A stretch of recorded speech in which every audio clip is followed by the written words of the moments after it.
In Cooking Lab, we're going to make apple mix.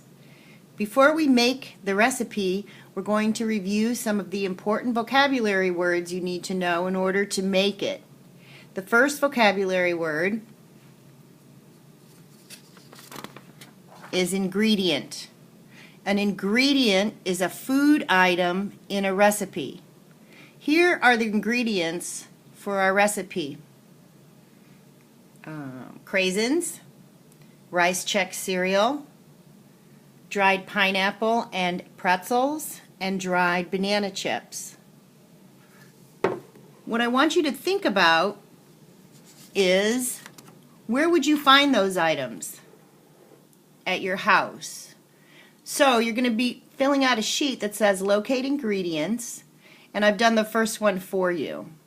The first ingredient that I've listed is dried pineapple. I would find dried pineapple in the cupboard, so I circled cupboard. The other choice you'll have is refrigerator or other. What I'm going to want you to do tomorrow is to list these ingredients on that paper and tell me at your home where would you find those.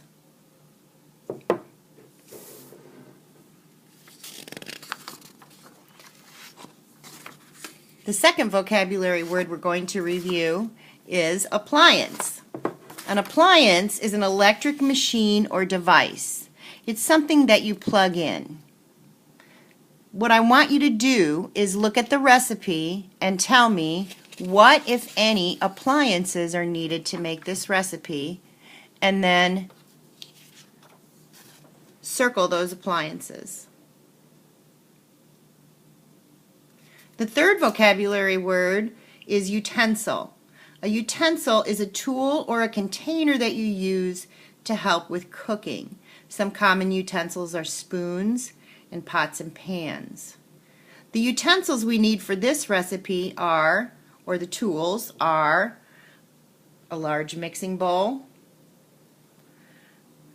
a measuring cup, one that's a half of a cup, says half of a cup, and one that is a cup, measures a cup. When you measure using these measuring cups, you make sure to fill your ingredient to the very top. You are also going to need a spoon to mix the ingredients and a bag to store the ingredients in.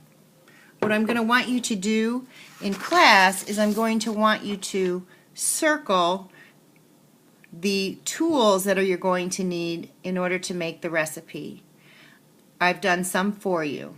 So, for example, I need a large bowl. So I circled large bowl.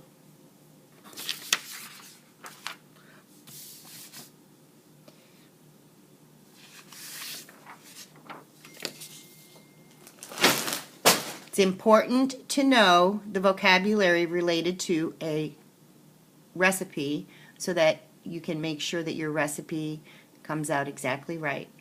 So tomorrow, again, what I'm going to expect you to do is to be able to look at what you need at the top of the recipe and break that up into 3 categories: ingredients, tools, and appliances.